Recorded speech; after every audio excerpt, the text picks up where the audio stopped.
Welcome to Mac and Blue, the cutting-edge podcast for the nation's builders, merging the realms of construction with exciting advancements in technology. Join us on a thrilling journey where we delve into the dynamic world of blockchain, AI, the metaverse, virtual and augmented reality, and their transformative impact on the industry. Our engaging discussions span a wide spectrum, covering not only construction, economic development, supply chain, and market segments, but also exploring the vibrant tapestry of diversity within the construction landscape. We shed light on the intersection of local politics and its profound influence on the construction sector, while championing the remarkable contributions of women and minorities in construction. For all things Mac and Blue, head to www.macandblue.com, and don't forget to subscribe on YouTube. I'm your host, JJ Levinsky. Now let's get into it.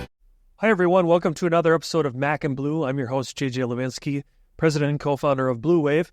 Today, I kind of have a repeat offender in Ryan Hurley from Rose Law Group. Not that Ryan's been on before, but we've had Jordan and Chris on from Rose Law Group. So, and then we also have Pat Garrett from Copperstate Farms, and we're here to talk about cannabis, the industry, all sorts of fun stuff. So, welcome Ryan, welcome Pat. Thank you. Good to be here. Yeah, just it's funny if I can let the audience into this. It's been on my radar to have someone on talking about the cannabis industry for months. And no offense, but everyone I reached out was like, oh yeah, kind of, sort of, and then I'd get ghosted. And so then I reached out to Chris, and I'm like, Chris, I need help. Help me find someone in the cannabis thing, because I know how much Rose Law Group's involved. So anyway, it's great. I just really appreciate you guys being here today. The intent is hopefully we can dive in and let the audience know a lot about just where Arizona's been, where we've come, what the current state of affairs are, and then look into the future. So before we get into all that, though, it's always nice for the audience to kind of get acclimated to the two of you and kind of what we represent. Ryan, if you don't mind, I'll start with you, because you kind of have an interesting story. As you used to work there and all that kind of stuff. So yeah. If you just be a little bit like, are you from here? Kind of education. Sure. Not a resume, but just kind of a connection. I'll try to shorten it down. Born and raised Phoenix, Arizona. College and law school down at U of A in Tucson, bear down. And so started my legal practice in 2005. In 2010, medical marijuana initiative was on the ballot, and for a variety of reasons that may take another podcast, but jumped with both feet into the cannabis space, and have been doing that on the legal side ever since. And the last 6 years, I actually went in-house as general counsel with Copperstate Farms and Soulflower. And now I'm back at Rose Law Group doing cannabis law on an outside basis and lots of other interesting stuff as well. But you guys are you guys still connected now? Absolutely. Okay. Yeah. Okay. And then Pat, what about you? Born and raised here in Phoenix. Did undergrad at ASU and got an MBA at the University of Arizona. You played both sides of that. I did, but wild. You're the pork and bear down. Wildcat at heart, though. Okay. But, I graduated in the Great Recession, kind of worked odd jobs, and then found myself being offered opportunity on political campaigns in the early 2010s. Worked my way up the political food chain and did a lot of government affairs projects and outreach. And through that, I've represented numerous clients in the cannabis space. But for almost the past 3 years, I've worked in-house at Copperstate Farms, helping them with government affairs projects, and then also using data-driven approaches to analyze operations and make recommendations for retail. Well, we could spend some good time on the data-driven stuff then, too. Well, thanks for those intros, gentlemen. Yeah, we had an interesting story about how we met, Pat. You want to? Oh, come on. You have to share. Yeah. I think I'm interesting. Go with that. Alleyway in Van Buren or what? No. Well, so you were in grad school, right? Yes. Yeah. Oh, yeah. And I was looking for people to interview on the subject of the marijuana industry, and through different connections that I knew, ended up talking to Ryan, and actually use Ryan as a reference on most of my papers for the program. There you go. I'm famous. The whipping boy, right? What was the paper on? I can't remember. One of them was a recommendation for what in a competitive market what people should do, because back this was only a few years ago, but in 2018 when I was writing it, it was only a medical program, and there was always negotiations down at the Capitol of what should they do with the card fees, how should they allow access to the program.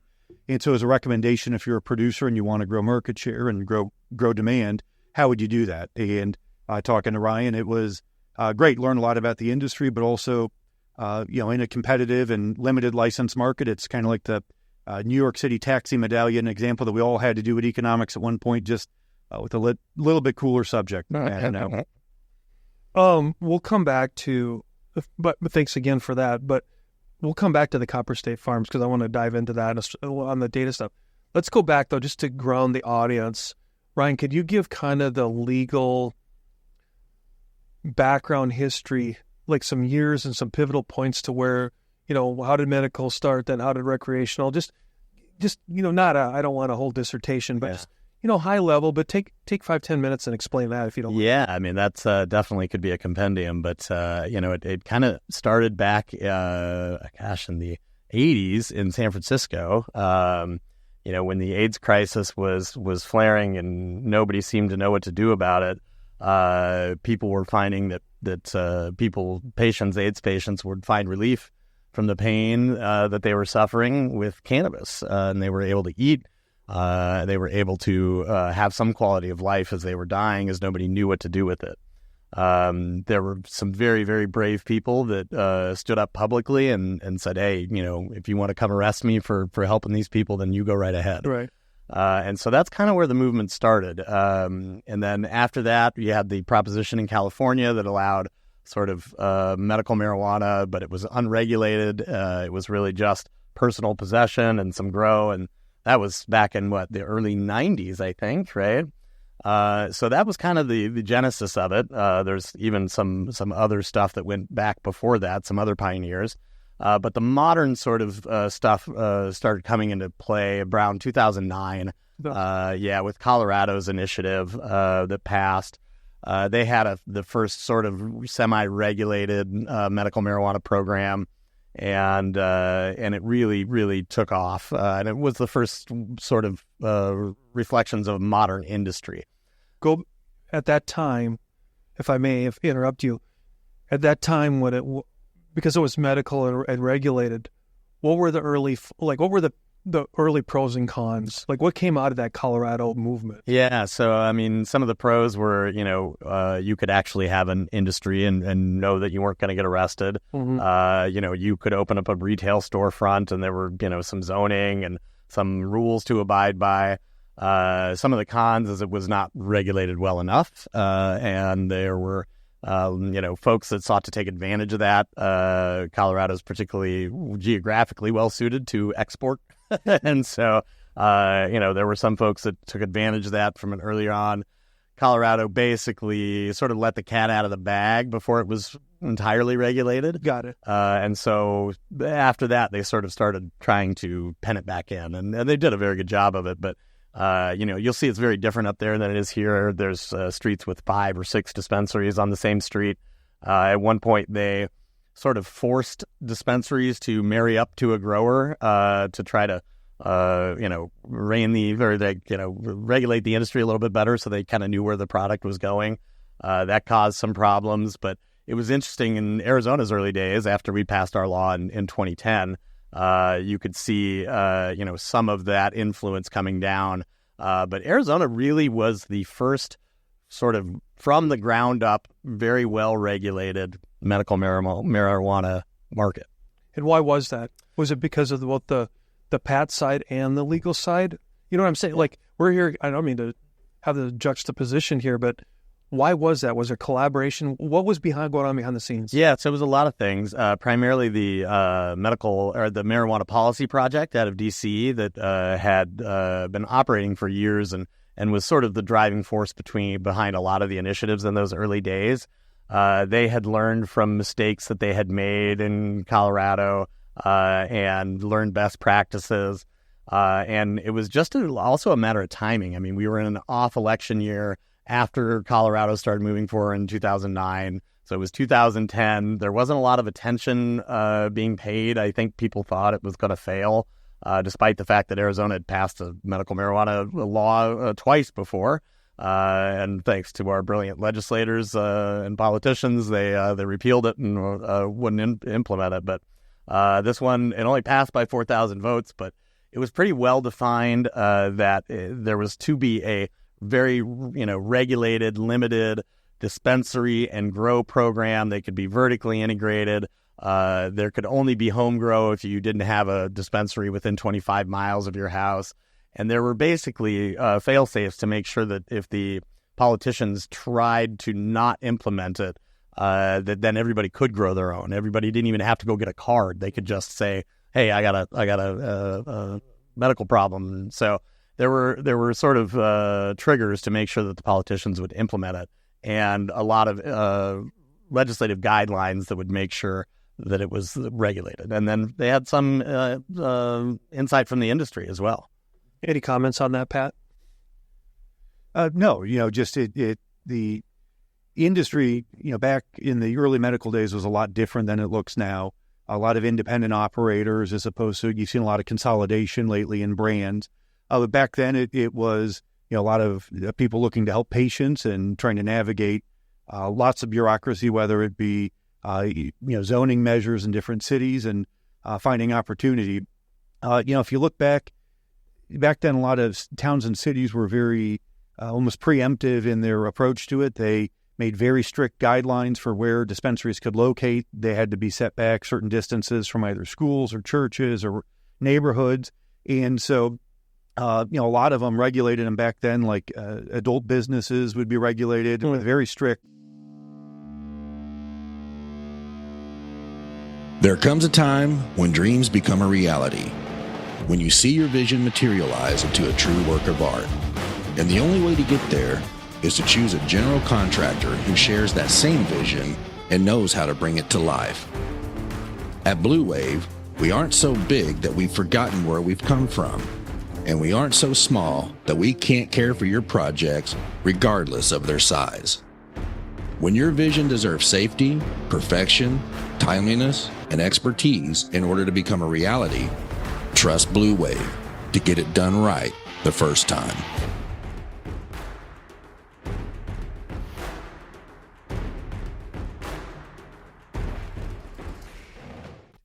Zoning criteria. So, it wasn't just the voter initiative, it was also cities and towns across Arizona being very proactive and very cautious with what was going on at that point in time. Yeah, I used to say that it was easier to get a nuclear reactor zone than a cannabis dispensary.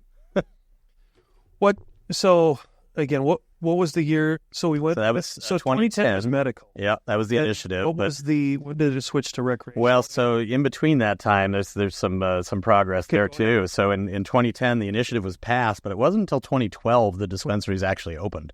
And the reason that was is because the governor at the time, Jan Brewer, really tried to push back and direct the Department of Health Services not to issue dispensary licenses. We had to be part of a lawsuit to force them to move forward. They tried to set card fees at like something ridiculous, like $600 or $700 for a card. And that's the user, not the... Yeah, for the patient, sorry. And, so there were a lot of battles between 10 and 12 to get reasonable regulations and get dispensaries open. Once they opened, it was... although there was still maybe lots of controversy at these zoning decision levels, it was not that big of a deal. The sky didn't fall. Your kid wasn't immediately addicted to heroin, and they weren't on every corner. They were nice, safe places that were well lit, lots of security. No black lights and guys with M16s or anything like that. And so it operated very well. Taxes were paid. Everybody was safe. Until and then in 2016 we took a run at the ballot for adult use legalization. Unfortunately, that one came up a little short, so we had to wait again until 2020, and that's when adult use or recreational passed. Okay. Good history lesson. Thank you. No problem. I got a million questions. Yes. So if you guys don't mind, I'm going to go all over the board. Let's do it. Okay, so let's talk about the regulation. I don't care if it was older now. Talk about who regulates the industry. Is there more than one agency? How does that all look behind the scenes? Either one of you. There's multiple layers of regulation here, but primarily it's the Arizona Department of Health. It is to oversee health. Okay. A majority of what goes on in the cannabis industry. Is that just dispensaries or grow houses or both? Everything from seed to sale. They say that the product is tracked. That's a good thing. Seed to sale. I like that. Remember that, Ethan. Every time a product is, you put the plant in the ground, they trace it throughout the cultivation facility from when it's a young plant to when it's maturing and it's flowering. Once they trim the plant down and they package it, whether it becomes flower that you would smoke or a pre-rolled joint, or they turn it into another product such as a vape cartridge. They track it the whole way through the process. And they're vertically integrated. So the company I work at, Copperstate Farms, has a 40-acre greenhouse in Snowflake, Arizona that they operate. That used to be actually a tomato factory. And oh, wow. The company acquired it and turned into a cannabis facility. But as the product makes its way down from northern Arizona into the valley, it then goes to a distribution center where if it comes into our stores as a retail product, it's tracked the whole way through. There's a manifest at every stop along the way. If it goes out as a wholesale product to another company out there for retail, same thing. It's tracked the whole way through with a manifest saying this is how much is in the car, here's where it's going, here's the time it left. And even when you get a product at the retail level now, customers can scan a QR code on it and see everything that went into the product, where it was made, the laboratory testing results for any pesticides, molds, the THC levels in it. So everything is tracked the whole way through. The Department of Revenue also tracks a lot of basically the sales. Imagine that. Oh, yeah, right. There is on the for medical patients, they pay the standard tax that you would pay on any normal good. If you go to a store and buy anything at Target, the normal 7.5% to 8.5% that you pay across the valley, and then in addition to that, if you're a recreational or adult use consumer, there's an excise tax at 16% on top of that for the product. So it's interesting nowadays, not only DOR and Department of Health Services, but you've got weights and measures that are making sure your scales and your labels are accurate. You've got, as you said, revenue. You've got agriculture that checks in once in a while. You've got ADOSH, Arizona's version of OSHA. We've got ADEQ, implementing clean water stuff and EPA. And so in the early days, it literally was, one or two people from Department of Health Services that, kind of had the deer in the headlights look. They didn't really know what they were doing, but if you had some cameras and you were taking out your trash, you were pretty good. And now it's far more in depth. Before I go into more questions, maybe this is a good time, Pat, if you don't mind, can you talk to us a little bit about Copperstate's history? Like, how did it start? Because I think it's if you don't mind, it's a good look into your industry that the audience can relate to. If you don't mind talking about your company. Certainly. One of the founders was Fife Symington IV, who is the son of the former governor. Right. And he's been in the agriculture business his whole life. He operated down in Mexico and operated farms, and basically he had seen in the mid 2010s an opportunity to get into this industry. He talked with family and friends, and I assume because everyone knew it was coming, right? Yes. The wind was in the sails. And, he recognized it as an opportunity. Snowflake in Arizona presents a very favorable climate for growing cannabis. It is, high desert with low humidity, moderate temperatures most of the year. It's a very favorable climate for it. As this 40-acre greenhouse was going basically out of business, they grew tomatoes there. As it was going out of business, Fife had realized that it's a property he could acquire. And then he worked with a team of government affairs professionals basically to get the entitlements to allow them to operate it as a cannabis farm. Snowflake is traditionally, it's a town with a large Mormon population. And, as the team went in to get the permits, it wasn't quite as contentious as they would have thought. It wasn't a slam dunk. It wasn't quite the environment we're in today. But there were people showing up that were, who you would assume would be opposed to it. Traditionally more conservative folks showing up, but they had actually had someone they knew who benefit from, a cancer patient who would benefit from medical marijuana. And so the edge was taken off of it. And they went in with a plan that basically showed that we can not, this large employer in your town is leaving, but we can employ people and provide a good wage. And that's kind of where the company started. It was on the wholesale side. Now, every company has to, if you run a cultivation, you have to be linked with a retail outfit. And so they started with one dispensary. Was that always the case, and is it still the case? Yeah, so the licenses here are vertically integrated. You have to operate a dispensary. You do not have to operate your own grow, but the grow has to be attached. So Just wanted the audience to relate to that. So if they're going, which is somewhat unique with regard to other states. Well, can you dive into that? Sure. So other states don't have that requirement? No, so like in early days of Colorado, right, you had these caregiver grows. They were sort of wildcat grows, and then you had the dispensary licensees. And so then they, in the attempt to try to regulate a little bit better, they forced shotgun marriages, basically. They forced these dispensaries to partner up with these grows, and a whole lot of litigation ensued after that. There are other states that ban vertical integration. There's states that require a separate distributor license in between independent grows and dispensaries, much like a liquor model. Okay. And so they're all over the map, but Arizona's pretty unique in sort of allowing and mandating that. So on your side then, Pat, do you keep in the branding? Let's go to the marketing and branding side. Did the grow and dispenser, do you co-brand it, or do you keep different labels? So I don't know. I'm just asking, because I drive by. No offense, but it feels like I drive by them all the time. I can't tell, is that yours or is it one of your competitors? Like, how do you know whose is whose? It's a bit of all of the above. Okay. The farm was operated as Copperstate Farms, and the brand of dispensaries are Soulflower dispensaries. Oh, that makes sense. Now, there are Copperstate branded products in the Soulflower dispensary. Majority of our products are Copperstate Farms branded products. You can also find those products in any of the other dispensaries, across the state. There's also some of the products that we grow at the farm that are then purchased on the wholesale market and are white labeled, and other brands will buy them and put them under their... The white labeling, I would have never thought of that. It's kind of ingenious. But they allowed that right from the get-go? Yeah, so you sort of, if you had to grow, you had to attach it to your dispensary, but you were able to sell in between dispensaries. So yeah, the wholesale market was alive and thriving. Sorry, I keep cutting you off, Pat, but no. What? So yeah, keep going on the. Interested to hear more about the organization, how it's structured, and how you guys are growing. No pun intended. How you're growing and things like that. Yeah. Well, over time, the company acquired 3 other licenses then in the Valley. Or I'm sorry, 4 in the Valley area. So there's Skeleton. Yeah, store in Phoenix, 2 in Tempe. 1 in Scottsdale, Sun City. And recently the brand has expanded with 4 new stores in the Tucson area. And north, don't forget Deer Valley. Yes, Deer Valley, so North Phoenix.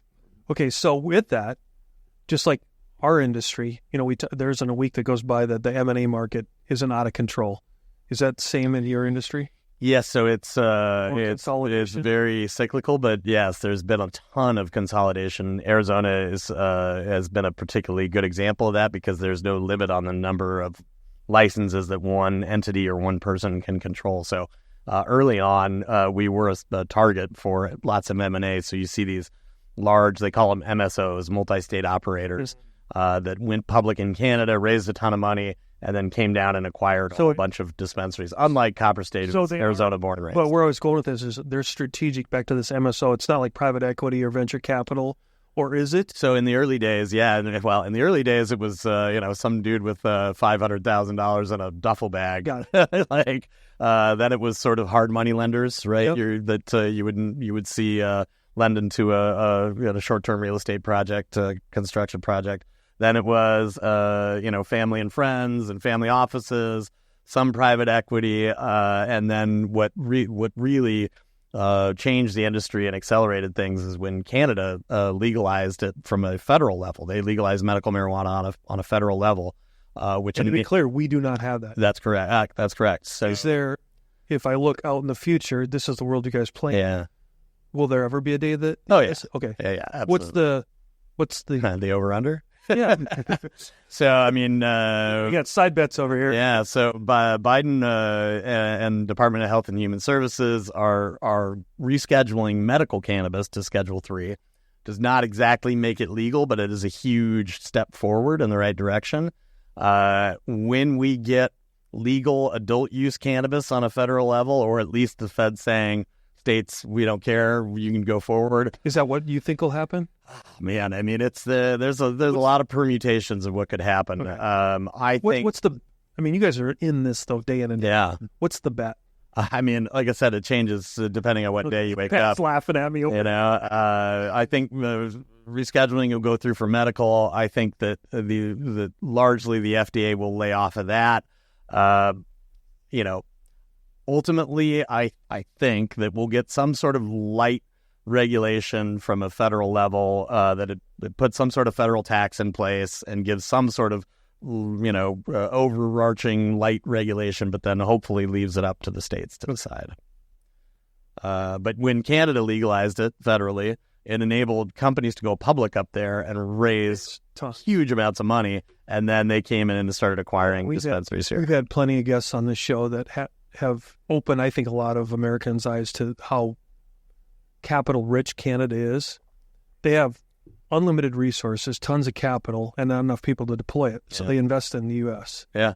Across so many verticals, it's unbelievable. Well, and they also had, a lot of these shell companies, these public shell companies that were, available for mining or whatever the current trend was. And so rather than go public, these companies, they would do a reverse merger. They would go buy a shell and merge into that company that would already exist. Let me go back to, because I got a million questions. We're going to run out of time. Okay, Pat, everyone wants to know. You guys make more money on the grow house or the retail side? There comes a time when dreams become a reality, when you see your vision materialize into a true work of art. And the only way to get there is to choose a general contractor who shares that same vision and knows how to bring it to life. At Blue Wave, we aren't so big that we've forgotten where we've come from, and we aren't so small that we can't care for your projects regardless of their size. When your vision deserves safety, perfection, timeliness, and expertise in order to become a reality, trust Blue Wave to get it done right the first time.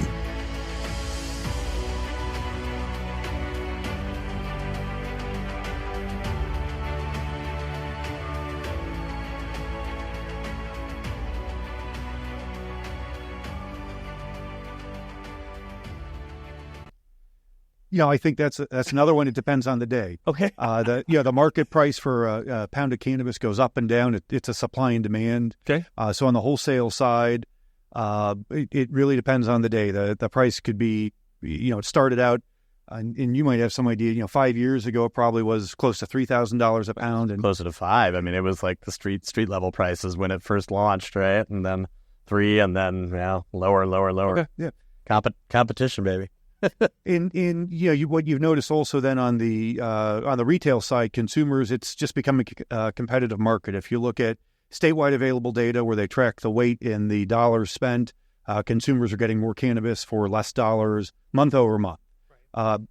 And so when it started, as Ryan mentioned, even at the consumer level, it was very close to street prices. Now hallmarks of the industry are buy one, get one free. There's sales. Brands are trying to break into the market and offer their product at a steep discount.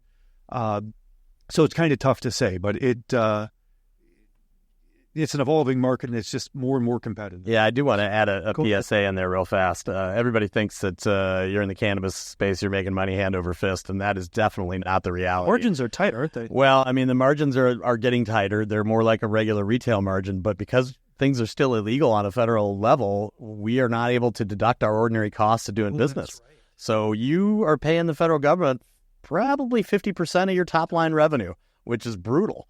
Right. You add that, the $150 million that we're putting in state coffers every year through the sales tax, and it's a tough business to be in until the feds do the right thing. As long as we're on it, let's stay on one of the notes I put. Maybe this is the wrong terminology. What has the industry done for Arizona's GDP? Do we have numbers? Yeah, I mean... and the tax base. Yeah. So what has it done to both GDP, or call it top-line revenue, and then maybe some bottom-line revenue? Any numbers that you are willing to share?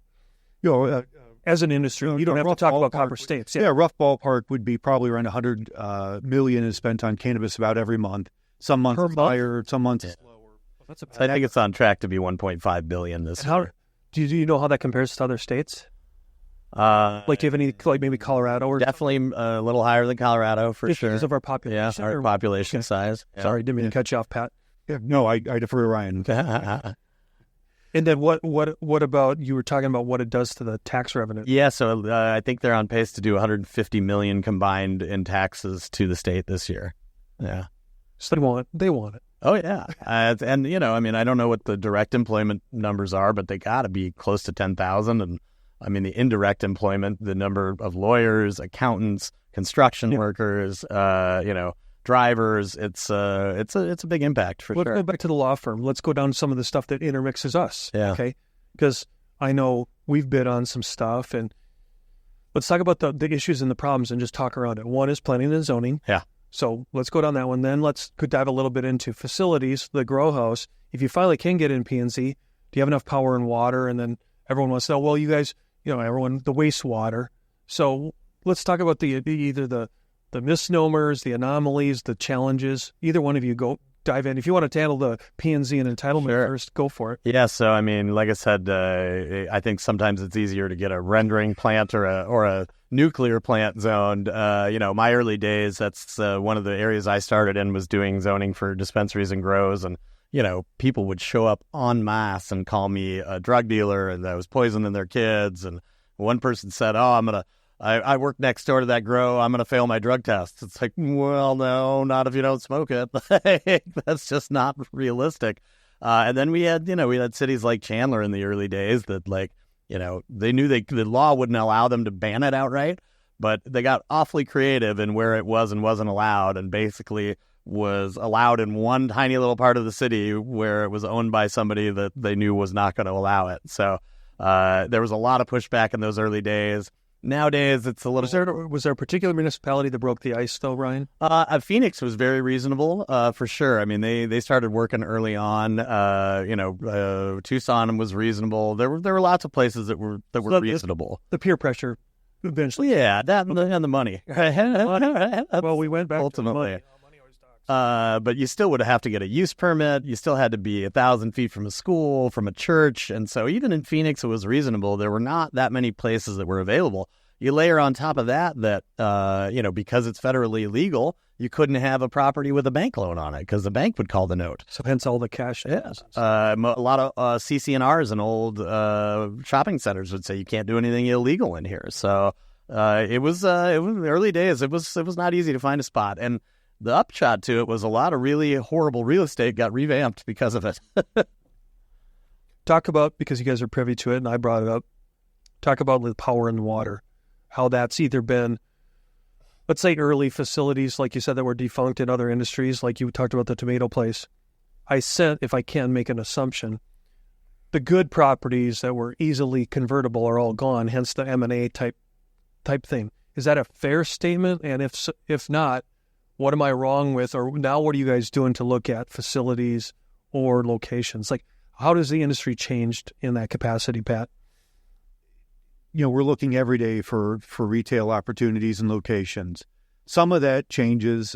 For instance, a couple of years ago, Pima County and the city of Tucson went and revamped their ordinances. They said, we were the first on the books with an ordinance. We were very skeptical of the use, but we've seen none of the negative secondary impacts come to fruition. So we're going to, Pima County had actually suggested by right zoning. So you could just like any other business, as long as you're so far away from protected uses like preschools and kind of obvious uses, you could just open up like anyone else would. Now, that didn't make it the whole way through the legislative process. You still have to do a use permit down there. But cities are suggesting more flexible ordinances. There's also planning departments I talk to across the state where they say, we will work with you. We understand our code might not explicitly permit this, but we will work with you because we want to bring the use to our city, as Ryan said, tax revenue, and also revamping old locations. But, we're looking every day for real estate. Some of it is also, as Ryan mentioned, there's, it's not just what the law allows you to do, it's what the property owner will allow you to do. And if we're looking to lease a space, some of it has been just going back to the same property owner and saying, look, have you talked to anybody? Here's our business. We're a professional outfit. And over time, some of them have even changed their mind on the use, where they initially were opposed. But as I mentioned earlier, they'll talk to friends who have used it to treat medical symptoms. And, they're all of a sudden open to it. So we're always looking for new opportunities. But there are some areas where it is harder to, it's a needle in a haystack you got to go find. But then there's other areas that open up opportunity. And like I say, that's a big reason why we located 4 stores down in Pima County, is they were flexible and there were some good corners available all of a sudden. And rational. Yeah, and then I'll add on to that, like early days, there were lots of searches for grow sites, right? And as you mentioned, in addition to all the challenges there, you've got to find someplace that had sufficient power for you to put indoor lights, and in Phoenix, a whole ton of air conditioning. They were easier to zone just because they're in industrial locations, and you don't have a sign, nobody's going in and out. So as of today, there's probably plenty of grow sites available, thanks to the folks at Copperstate. There's not a whole lot of interest in doing new grows indoors that cost a ton of money with air conditioning and lights when incredibly high quality cannabis is being grown by the sun in a greenhouse. I'm glad you brought that up. So, because let's talk about that. I think the stereotype or misnomer is that it's all indoor grow house stuff. That's not the case, is it? Not anymore. No, there are still some boutique manufacturers that produce indoor flower, and it's a very kind of craft product. Okay. But by and large, a lot of what people are consuming, at least here in Arizona, is because we do have the sun and great resources. It is outdoor flower, and they're getting it with some practice, getting it up to quality that consumers find appealing and attractive. Just like every industry, there'll be craft products, but by and large, there's large volumes of high quality cannabis being produced outdoors. Go ahead. Yeah, it was grown indoors because it was illegal and you had to hide it. Right? Well, I would also think, okay, so come back to me, pretend I'm talking to Pat for the first time. He's like, hey, JJ, we want to develop this. Our industry, we're always looking at performance just like you guys are as far from that capital stack is. And I would ask both of you, is there in your experience, has there been a tipping point let's go back to the indoor grow. Has there been a tipping point of where like, hey, 20,000 square feet's the magic number, or it's got to be bigger to offset I don't know. I'm just making this up to kind of pick your brain, because there's a lot of the audience that would be wants to know, like, what is the magic size, within a range. Yeah.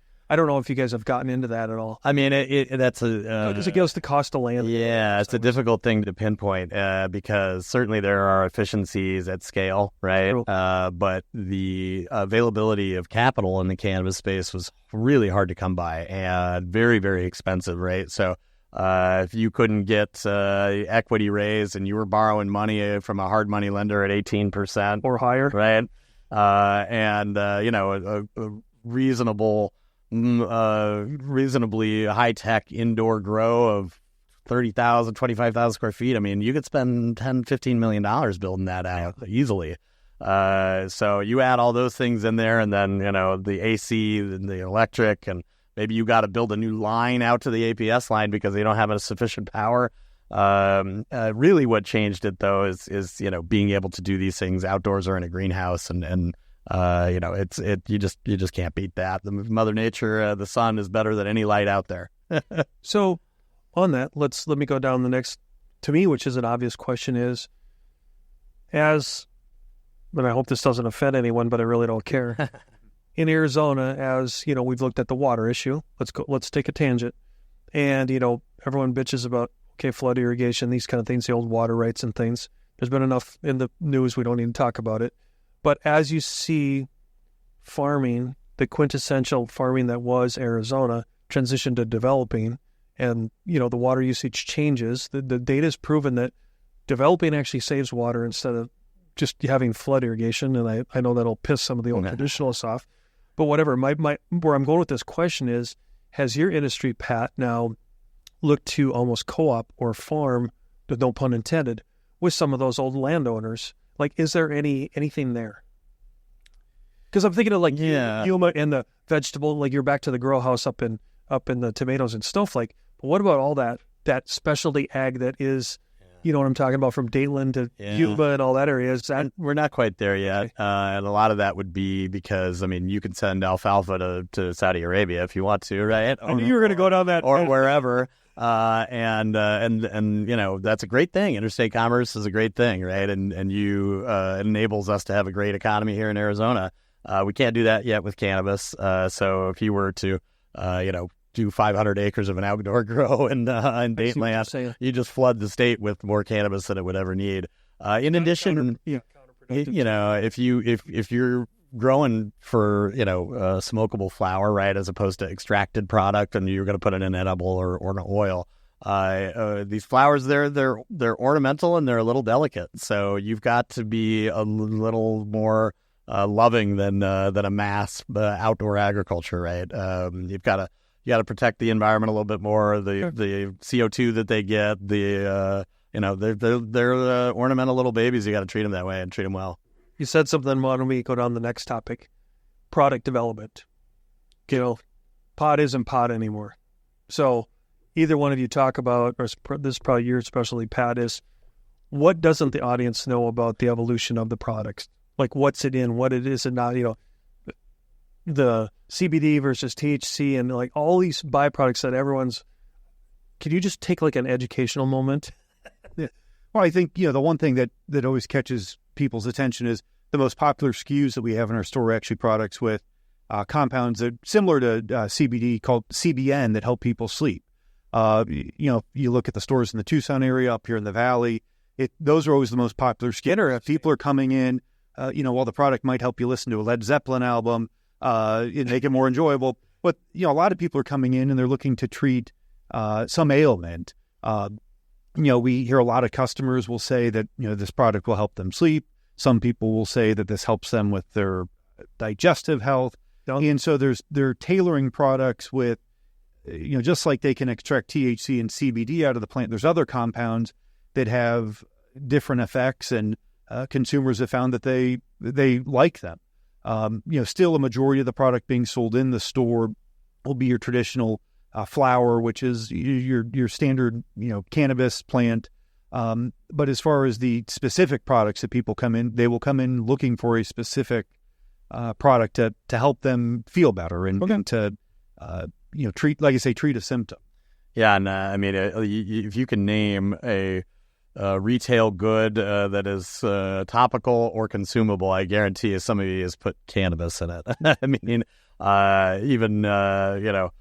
Things as bizarre as salsa or hot sauce or coffee or personal lubricants, suppositories.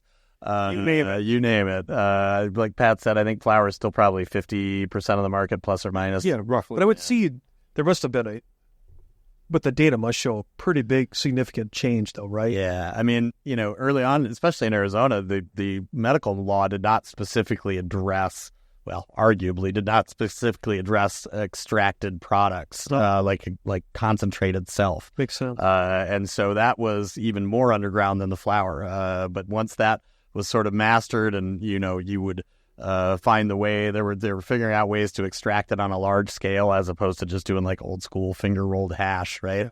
Now you've got large CO2 or hydrocarbon extraction facilities that are creating oil for edibles, for vape pens, you name it.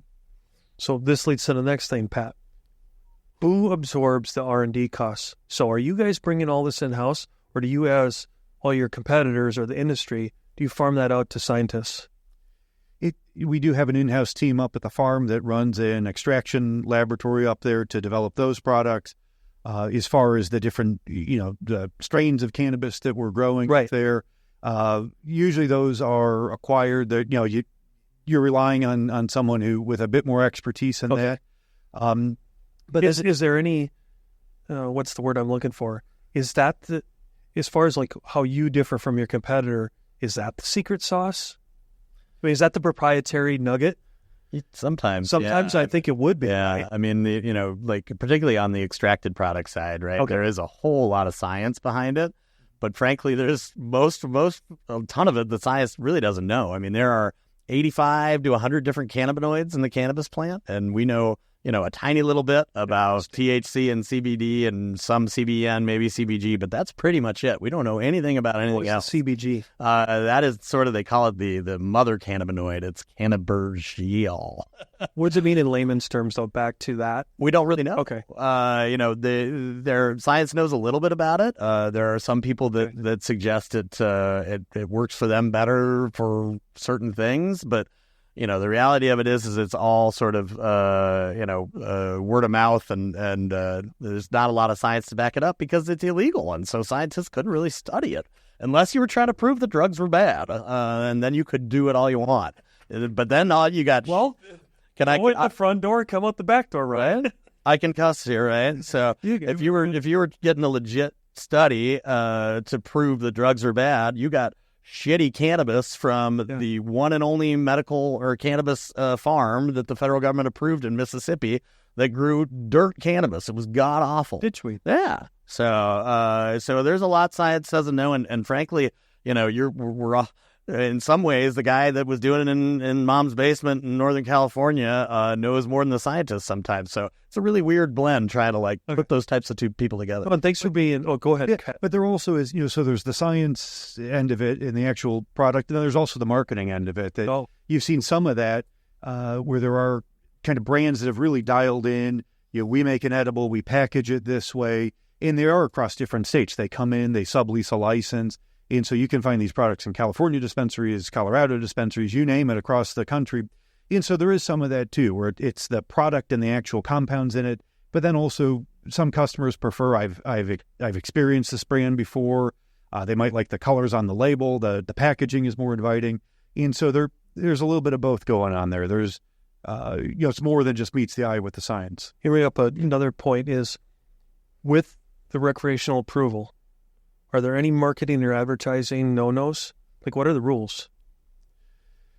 You need to, so why don't I drive? Yeah. You can't market to children. You can't have anything. So you can't have it on billboards or public. No, so you can have it on billboards, but you can't put Joe Camel. You can't have a cartoon character selling cannabis.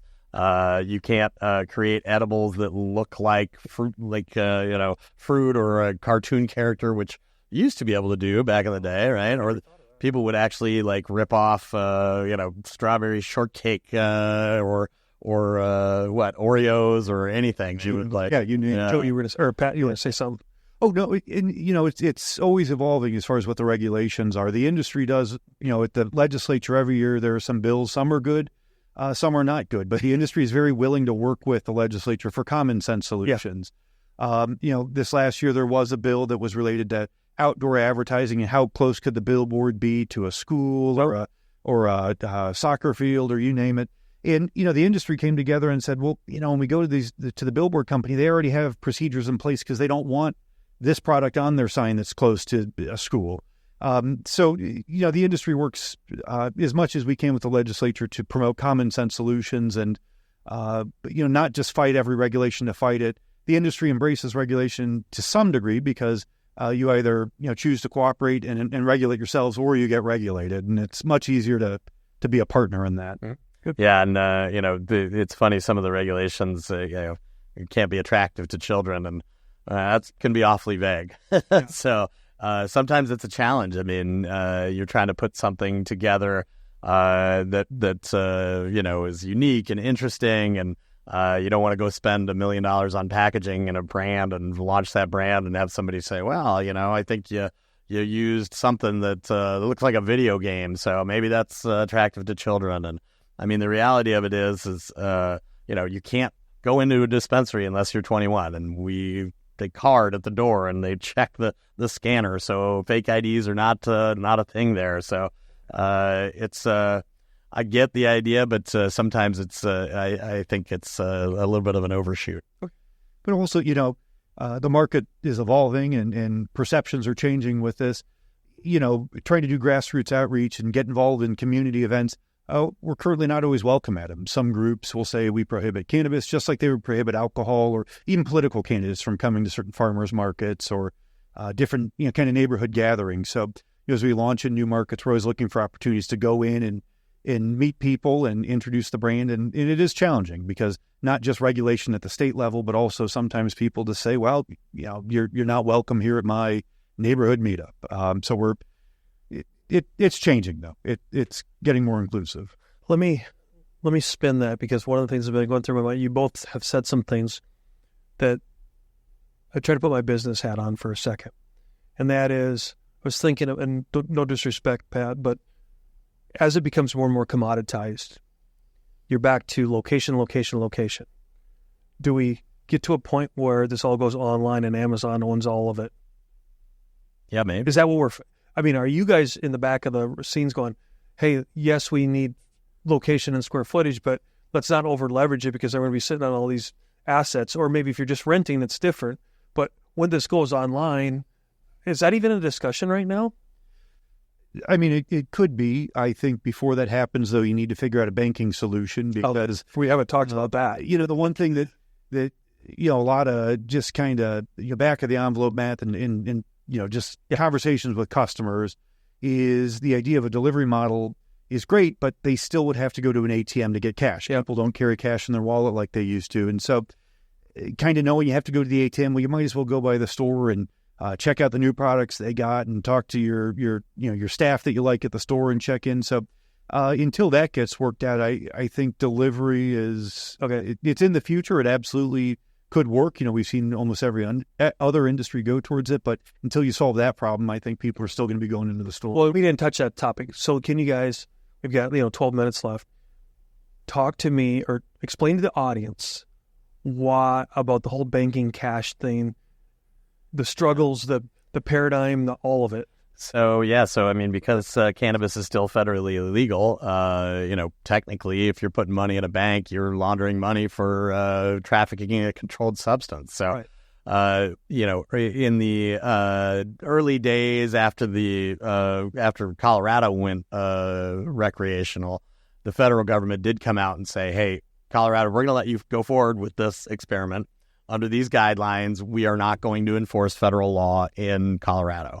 At the same time, the DOJ and FinCEN issued a memo that said, okay, banks, if you want to work with this industry, we're not going to say it's illegal or it's legal, but if you do it under these guidelines, we probably won't pull your charter. So bankers being a very conservative ilk, though, were not super inclined to accept that risk. Fortunately, there were a few visionary banks that wanted to step in and do the right thing, and a couple of them that were here in Arizona. So largely, the Arizona industry has been banked for a while now. Now, what that doesn't enable us to do is take credit cards, though. Okay. Visa, MasterCard, these big banks at the national level, or they won't do it. Let me go down the medical thing. What if you have an HSA? You can't use an HSA account, can you? Well, yet even though I'd be doing it medically. I mean, you could take out cash on your HSA debit and then go take it, and whether the federal government is going to allow you to accept that, but if anybody can challenge it at that point, I don't know. So, Pat, from your eyes, what, how do I say this or ask this? Bless you. Thank you. Is the banking industry lobbying the feds to do anything to loosen that? That was my question. Yeah, some of them. Yeah, I would say some are, but then, we come to interact with some other banks, especially with landlords and mortgages, and that there are some that are just absolutely no. So there are some that are open to chatting, like figuring things out. But it's getting there, but there's not I would say that a strong push industry wide. Yeah, I mean, the industry has gotten far more sophisticated. They spend a lot of money on Capitol Hill lobbying, but it's always 2 steps forward, 1 step back. And the votes are there for safe banking. It's clear. It's passed the House several times. It's passed the Senate several times, but it's never passed both. It's never gotten to the president's desk. Depending on who's in charge of what chamber, they try to limit it or tack other things onto it that make it unpalatable. And it's such a political wedge issue that, unfortunately, the fact that it's supported by, I think something like 60-70% of the electorate, and how many states now, more than 2/3 of the states have some sort of legal marijuana industry, and the votes are there. It's a gridlock. Okay, thanks for going down that rabbit hole for a while. Yeah. I want to give Pat justice because there's a topic that we haven't touched on. That's the data-driven background that your success was built on. I'd love to hear just where your passion lies with that, and then how it was applicable and transformative coming over to the cannabis industry, and what you want to do with it moving forward. Well, my background coming from political consulting and campaigns, all of that's built off micro-targeting. Yeah. You go in and you figure out where you can kind of grow small segments of support for a candidate. You go and you do polling, you find out what works, what doesn't work, and you try and say it. You find out what works and say it over and over and over again. With the cannabis industry, we're leveraging the same tactics to try and figure out who our customers are, what motivates them, and as the industry becomes more competitive with more options, prices going down, what really does drive loyalty? What drives customers into your store? Is it the product? Is it the product mix? Is it your location? Is it just your right-hand turn on the drive home from work? What is it? And so, we're always looking at what's important. We're trying to build high-quality retail locations that are inviting. People feel safe. There's, good lighting. Trying to kind of evolve the industry beyond what it was in its infancy. Breaking stereotypes from But we're still trying to figure out exactly what's important to people, and that changes sometimes year over year, and even month over month as new products are introduced and customers kind of refine their preferences. Yeah, that was well stated. One of the things that you said though made me want to ask another question is, and I heard I wouldn't say a pundit, but someone said they were a user, but they were, and I am too. But the thing is on the QA/QC side, if more and more people use for whatever ailments, sleep, it doesn't matter. I don't care. I'm not here to be judge or jury. The question is how does the QA/QC evolve, and then what about the tolerances, and then back to the governance? Like, are there Because what's a gummy? Is it 20? 10. Yeah. 10. It shows you how much I know. But okay, then do they develop? All right, everyone's got a tolerance now. Do you go up to a 20?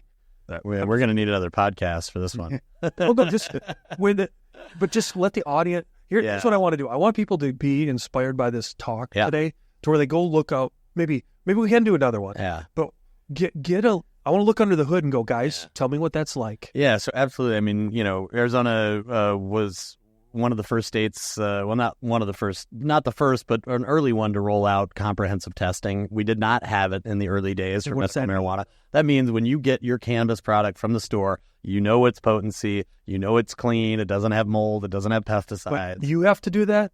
Yes, yeah. They report to the regulatory people. Correct. It's not that they're doing it and you pay them. The patent absorbs the cost. Yeah, so we pay now. Arizona has a separate licensed lab that has to be independent, like the weights and measures. Yeah, okay. Well, it's not a government entity. They are private labs that get a license from the Department of Health Services. They are regulated by the department as well. They have to be independent from the dispensaries. Which cops you do. Right? Yeah. So they send out samples, that are properly taken, just like any other sample would be. Is it random or is it mandatory for every SKU? It's every SKU, but a certain amount from each batch that is produced. The percentage. Yeah. Okay. So the bigger the batch, the more samples you have to send, the bigger the size. That's another one where scientists know how to test a lot of things, but they didn't really know how to test cannabis. And so it's evolving, and there are steps forward and steps back. Yeah.